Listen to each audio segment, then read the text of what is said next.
Alright, so one of the things I always hear people talk about is finding themselves. Or write a book about who are you? Or how did they get to the spot that they're in today? They always talk about what got them there. But it seems like everyone who writes the book or speaks about it touched the surface. No one digs deep. No one actually tells their story. Who are you? Because no one talks about their roots. No one talks about their mother, her mother, their father, his past, his father past. Because truth be told, if you want to talk about who are you, you must know your past, you must know where you came from, most importantly, you must know the ones around you past. Because you'll never get to that point in life to where you actually know who you are unless you know everyone else's past, unless you know everyone else's story. I challenge you, talk about your past. Better yet, ask your mom about her past. Ask your mom about her past, her roots. Let's talk about it. Who are you? Who am I? I'm just a nobody trying to be a somebody, huh? But I'm the same guy who was 5 years old and my father got sentenced to 5 years in federal penitentiary. Who am I? I'm the same guy who mom moved from place to place, hood to hood, but every house we moved into was broken into. Who am I? I'm that same guy who just had a dream. Because you see, people of color, we make up 30% of the population, right? But we double that when it comes to stat imprisonment. Or why are we 16% in schools, but we expel 32%? That is dope. And the reason I'm saying that because this is who I am. So I said before, you must know your past to know who you are. Let's talk about my past. I said my father, 5 years in prison. But what I failed to mention you is that before my father got them 5 years in federal penitentiary, he had a high school diploma. You heard me right. High school diploma. I was 5 years old. I am now 23. So, if you ask me what diploma, what degree he has today, let's talk about it. So my father didn't have a relationship with his father. Given. That must mean he wanted a close relationship with me, right? But you would think 5 years in prison, all I have is a single mother, huh? So my father got released from federal penitentiary. We was on the way to my middle school at the time, and he said, "Dre, what do you want to be in life? Who do you want to be in life?" I looked at him. I said, "Just like you." Now you got to think.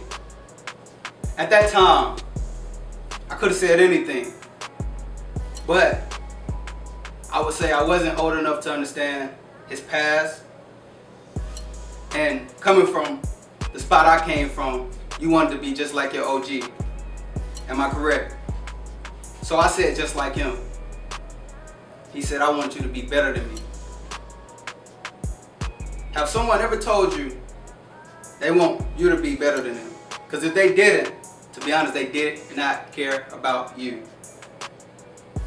You should never want to be like the next person. Be better. Who am I? My first job, I was 15 years old. I worked at a retirement home as a server. And if you've seen the movie, Lee Daniels, the butler. Well, I am the butler. At 15 years old, at a retirement home, I was a server. But I got paid $62, $65 every 2 weeks. Treated like I wasn't human. I was 15. I said I am now 23, 8 years ago. And I stayed at that job for about 2 years. But for some strange reason, my GPA was up, and the skills I had from my job at the time was up there. But McDonald's would even hire me. Literally, McDonald's, the people that hire everybody would not hire me. Why is that? To be honest, you gotta know who you are to know that reason. You see, if God called you to a place, it's for a reason. But certainly He didn't call me to McDonald's. But why did I say that? Staying at that job paying me $62 every 2 weeks humbled me. It showed me how to handle money. If I can live off $120 a month, even though I'm staying with my parents, but hey, I still got to put gas in my car, insurance at the time, phone bill, and all I was making was $120. No help from my parents. That showed me how to handle money.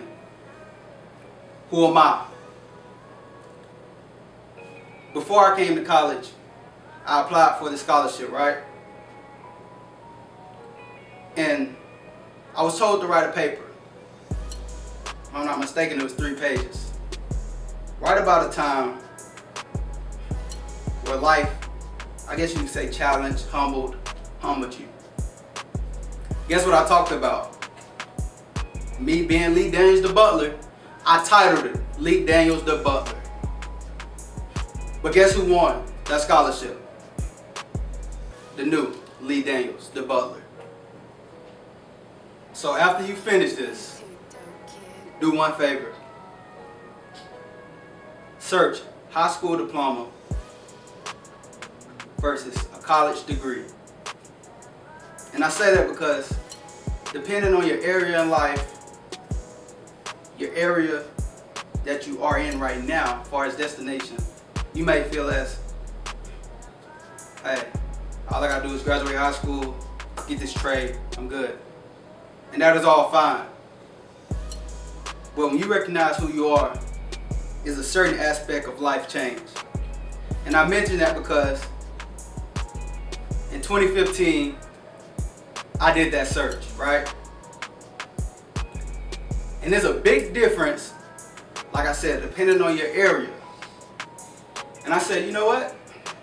If I'm in Mobile, Alabama right now with a high school diploma, and it says I can do this, if I go get this degree, I'll change the game forever. In 2015. And I thought about it. And I said, you know what? I can just get back to that part of life later. I can always go to college and get a degree. I can always stay in Mobile, go to this community college for 2 years. Hey, a degree is a degree, right? That's what we say. So I'm driving. I never forget I'm driving to work. And on the way to work, I was in a car accident. Things changed. I said, nah, it might be time for me to leave. Because what you don't get is that, and what people don't say is that, life is great, things are great, and how they got to their spot was all great times. But they left out the horrible times, the times they cried. They left all that out. And I refuse to leave mine out. I told you about my father. I told you about my mother. But what I didn't tell you is that I lost friends to gun violence. When I say friends, I put an S on friends. I capitalized that S. I lost them to gun violence. I told you about how we moved. 12 people, one house. Boiling water. Who am I? I moved to Huntsville, Alabama from Mobile, Alabama. And it was probably one of the hardest things I had to do. Because as people, we love comfort. We love being in the place we've been in our whole life. If you're watching this right now and you're thinking, yeah, I've been here for a minute, but I'm good where I'm at. Imagine if you're at that job right now making $60,000. But you know, if you leave, you're going to get 100, 120. But you're comfortable with your co-workers, with your boss. I like my boss. I like my co-workers. That's cool. But if you really know yourself, if you really know your worth, you will leave that job. But you're comfortable. And I say that all because when I came up to Huntsville, Alabama, nobody told me about the things that I would face. It's college. Everybody mentioned good times, right? But like I said, they never mentioned the bad. Nobody would tell me when I came to Alabama A&M that my college would be just like my high school. That's crazy. A college like a high school. I thought if I'm up here, I could have been doing the same thing in Mobile. So what changed? My surroundings changed. I wasn't with them same people. I got to Huntsville, it changed my mindset forever. I would never be the same person I was 5 years ago. Never. It changed because when you get out of your comfort zone, you elevate. And if you don't elevate, I'm sorry. But you gotta reevaluate.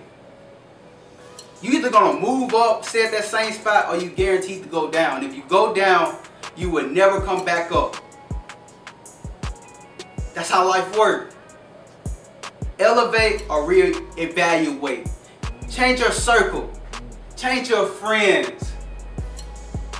If you really know yourself, you gotta have the same like-minded individuals around you at all times. Not just at church, not just in front of your moms. Keep them around at all times. Because the thing about myself, if I know myself, I gotta know who my friends are. I have to know if I leave this business to you, can it run like I was still standing here? Or when I leave my business, will you throw a party on Christmas in my business and say, hey, it's Christmas, party time, business not open? Because at all times, eyes are on you. Who are you? But when life smacks you in the face, will you get back up? When someone tells you no, will you go cry about it? Or will you lift your head up and like, oh yeah, that wasn't for me. That wasn't for me. Because that place does not define me. When that job that was paying you $10 an hour say no, will you go apply for something that's paying double of that? Or will you just go down? Hey, I'm gonna apply for this $8 job because my qualifications meet this $8 job because, or will you, okay, I think I went to school with the guy who, manager at this $20 job. Let me apply. Oh yeah, I put some faith on this job. Let me apply. Or hey God, I'm gonna let you work, but I'm gonna take this $8 job. Who are you? So somebody asked me a question, right? What inspires me? That's what they asked me. But a question at the time was so tough and so challenging that I could not answer it. Because at the time when they asked me that, I couldn't say, yeah, my dad inspired me, my mom inspired me. Nah. What inspires you? That's, who are you? Hand to hand. I told you about me. I told you. Check the stats. We make up 30 of the population, I said that. But we double it up in prison. One of 3 of us get expelled or suspended from school. We make up 16% of the school, but we double that. In trouble. That's stats for you. Will you beat the stats? Will you actually define the stats and, hey, be the one or the three? If you don't know who you are, if you don't know what got you to the place you're in today, you would never get to the place that God really has for you. Never. If you really don't know who you are, you will never be at a job that's really for you. Yeah, you can settle. You can get that $500 every 2 weeks, live comfortable, but you will never get to that $1,500 every 2 weeks. You're at a job when you should be the job. You rent when you should be on. You buying shoes when you should be the shoemaker. So, I ask you again, and hopefully, just hopefully, you do your research. You ask your moms. You ask your father, and you really know who you are.